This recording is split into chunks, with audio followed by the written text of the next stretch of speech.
Good morning सगळ्यांना. मी आहे सीमा आणि स्वागत आहे आपल्या सगळ्यांचं आजच्या व्लॉगमध्ये. तर सकाळचे जवळपास 5:30 झालेले आहेत. थोडीशी फ्रेश वगैरे होऊन मी किचनमध्ये आलेली आहे आणि इथे आज मी डब्याला डोसा आणि बटाट्याची भाजी देणार आहे. तर हा डोसा आता मी डब्याला द्यायचा आहे, त्यामुळे इथे थोडासा जाडसरच बनवून घेणार आहे. थोडेसे जाडसर जर डोसे बनवले ना तर खूप वेळापर्यंत ते मऊ लुसलुशीत राहतात आणि जर पातळ जर डोसे बनवले तर ते चिवट असे होतात. त्यामुळे डब्याला देण्यासाठी मी कधीही जाडसर असे मध्यम आकाराचे डोसे बनवून देते. तर तुम्ही पाहू शकता की मस्त असा जाळीदार डोसा तयार झालेला आहे. रेशनच्या तांदळापासून मऊ लुसलुशीत इडल्या जर तुम्हाला बनवायच्या असतील ना तर एक खास सिक्रेट अशी ट्रिक तुम्ही नक्की लक्षात ठेवा. मी अशीच ट्रिक नेहमी वापरते. तर जाळीदार आणि मऊ लुसलुशीत इडल्या होण्यासाठी ज्यावेळेस आपण रेशनचे तांदूळ आणि उडीद डाळ भिजत घालतो त्यावेळेस छान भिजवून झाल्यानंतर याला वाटायची जेव्हा वेळ येते त्यावेळेस यामध्ये शिजवलेला वाटीभर भात घालायचा आणि हे मिश्रण छान असं वाटून डाळ तांदळाच्या मिश्रणामध्ये मिक्स करून घ्यायचं आणि रात्रभर फर्मंट होण्यासाठी ठेवायचं. तर दुसऱ्या दिवशी तुम्ही ना पाहाल तर हे मिश्रण इतकं छान असं जाळीदार फर्मंट होतं की त्याच्या इडल्या मस्तपैकी बाहेर जशा विकत मिळतात तशा या इडल्या बनून तयार होतात. तर या पिठामध्ये कुठेही तुम्हाला सोडा, इनो, दही असं काहीही वापरायची आवश्यकता नाही किंवा पोहे, साबुदाणा असलं देखील काही वापरायची आवश्यकता नाही. फक्त रेशनचे तांदूळ, उडदाची डाळ आणि वाटीभर शिजवलेला भात. तर यापासून तुम्ही इतकी छान जाळीदार डोसे आणि मऊ लुसलुशीत इडल्या बनवून घेऊ शकता. तर असं एकदा नक्की ट्राय करून बघा आणि आम्हाला कमेंट बॉक्समध्ये लिहून कळवा. तर याच्या नाश्त्यासाठी आणि टिफिनसाठी मी काही डोसे बनवून घेतलेले आहेत आणि सोबतच बाजूला बटाट्याची भाजी देखील बनवून तयार झालेली आहे. थोडीशी कोथिंबीर घालून घेतलेली आहे आणि याचा आता डब्बा भरून घेणार आहे. तर ज्यावेळेस डोसे वगैरे आम्ही बनवतो ना तर त्यावेळेस 2 प्रकारच्या भाज्या मी बनवत असते. एक तर लाल बटाट्याची भाजी आणि एक पिवळ्या बटाट्याची भाजी म्हणजे हिरव्या मिरचीतली भाजी. तर दोन्हीही भाज्या मुलं आवडीने खातात. नारळाची चटणी डब्याला मी शक्यतो देत नाही कारण की डब्बा उशिरा हा खातो, त्यामुळे नारळाची चटणी खराब होण्याची शक्यता असते. त्यामुळे मी बटाट्याची भाजी नेहमी डोस्यासोबत त्याला डब्याला देत असते. तर मस्त अशी बटाट्याची भाजी बनवून तयार झालेली आहे आणि आता डब्बा देखील याचा मी भरून घेतलेला आहे. दोघं व्यवस्थित बाहेर पडल्यानंतर इथे मी आता किचनमध्ये आलेली आहे आणि जो पसारा पडलेला आहे किचनमध्ये भांड्यांचा वगैरे तर तो आता मी स्वच्छ करून घेत आहे. तर जोपर्यंत आपण किचनचं जे सिंक आहे ते साफ स्वच्छ करत नाही, भांडे स्वच्छ करून घेत नाही, तोपर्यंत आपल्याला काही फ्रेश वाटत नाही, किचनमध्ये काम करण्याची इच्छा होत नाही. त्यामुळे आता मी हे जे पडलेले सर्व भांडे स्वच्छ करून घेते आणि सिंक व्यवस्थित घासून पुसून घेणार आहे मी. भांडी घासून झाल्यानंतर किचन व्यवस्थित आपल्याला साफ स्वच्छ घासून घ्यायचं आहे कारण की भांडी ही तेलकट असतात. तर याचा तेलकटपणा किचनच्या सिंकला पूर्णपणे लागलेला असतो. तेलकट चिकट हे सिंक झालेलं असतं. तर असं व्यवस्थित आपल्याला हे घासून घेतलं ना तर हे सिंक छान असं स्वच्छ राहतं. आजूबाजूचे एरिया देखील आपल्याला स्वच्छ करून घ्यायचा आहे. तर हा व्यवस्थित आता मी स्वच्छ करून घेते आणि मग नंतर पुढची कामं मी करून घेणार आहे. किचनच्या ओट्यावरती भरपूर पाणी वगैरे झालेलं आहे तर वायपरच्या सहाय्याने व्यवस्थित मी किचनचा ओटा स्वच्छ कोरडा करून घेतलेला आहे आणि आता फॅन लावून घेतलेला आहे. तर फॅनच्या हवेने किचन छान असं सुकून जाईल. आता इथे मी व्यवस्थित माझी अंघोळ वगैरे करून फ्रेश झालेली आहे आणि आता हॉलमध्ये आलेली. तर आता या पिशवीमध्ये काय आहे ते मी तुम्हाला दाखवणार आहे.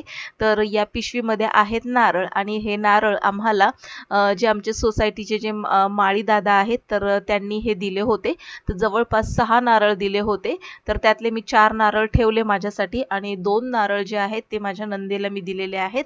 तर आता हे नारळ त्यांनी दिलेले आहेत तर खरंच त्यांना देखील आपल्याला काहीतरी बनवून दिलं पाहिजे. दरवर्षी ते खूप आपुलकीने हे नारळ वगैरे आम्हाला देत असतात. तर आता या नारळाचं काहीतरी मी बनवेन आणि नक्कीच त्यांना काहीतरी बनवून देईन. तर आता नाश्त्याची वेळ झालेली आहे माझ्या आणि मी किचनमध्ये आलेली आहे.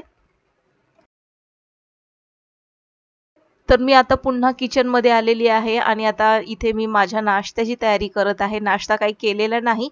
मला शक्यतो डोसा कुरकुरीत खायला आवडतो. त्यामुळे इथे मी पेपर डोसा बनवून घेणार आहे. तर नॉनस्टिक तवा आहे आणि नॉनस्टिक तव्यावरती ज्यावेळेस आपण डोसा बनवतो तर त्याला तेल लावायचं नाही खाली.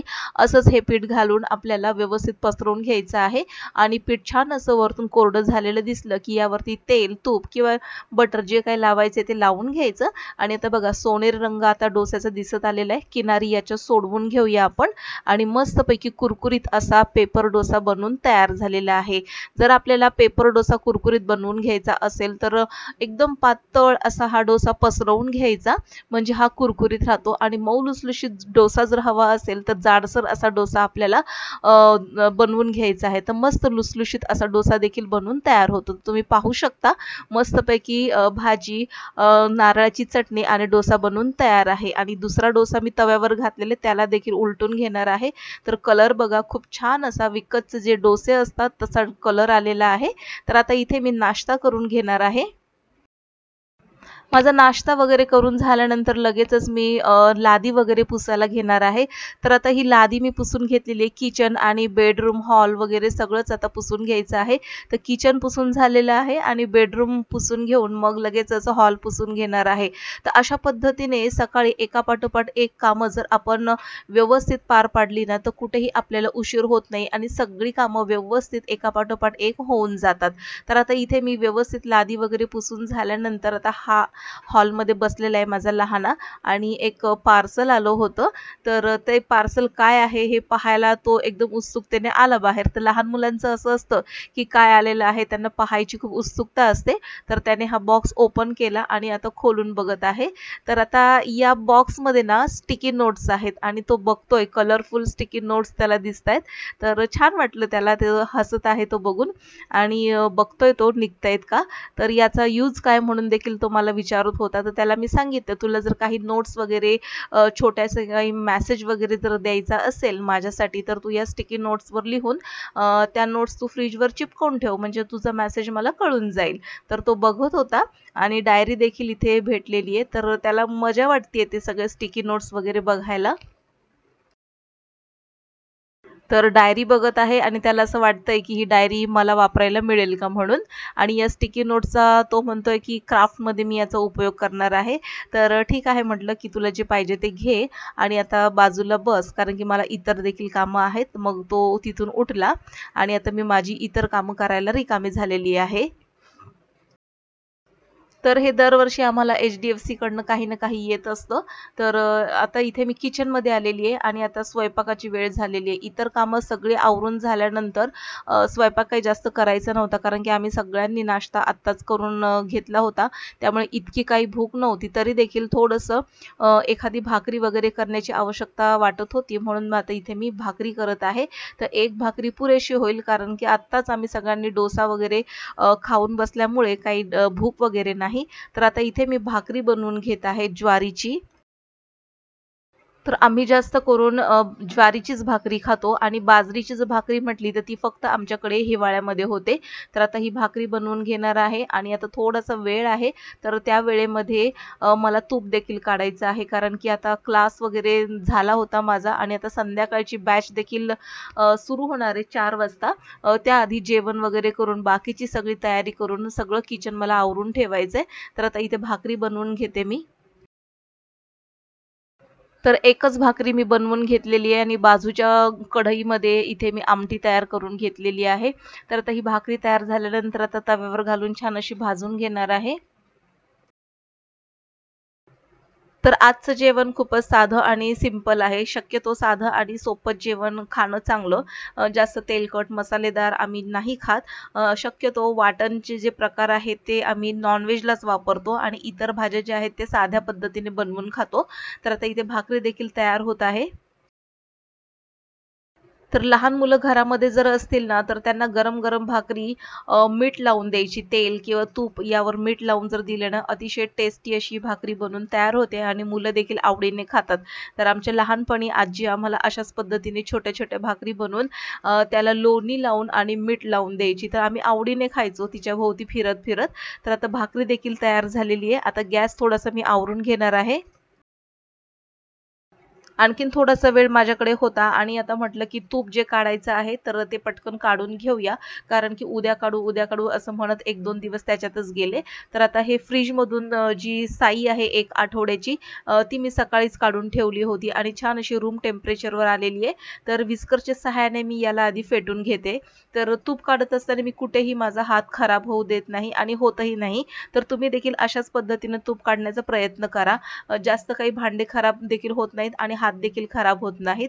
तर हाताला कुठेही तूप किंवा लोणी न लागता आपण अशा पद्धतीने तूप काढून घेणार आहोत. तर छान असं फेटून घेतल्यानंतर त्यामध्ये मी साधंच पाणी घालून घेतलेले आणि पुन्हा एकदा याला व्यवस्थित मिक्स करून घेतलेले. तर तुम्ही बघू शकता 2 ते 3 मिनिटांमध्येच लोणी वर आलेलं आहे. आता हे जे लोणी आहे ते आपल्याला एका पाण्यामध्ये भरलेलं जे बाउल आहे त्यामध्ये हे लोणी आपण काढून घेऊया.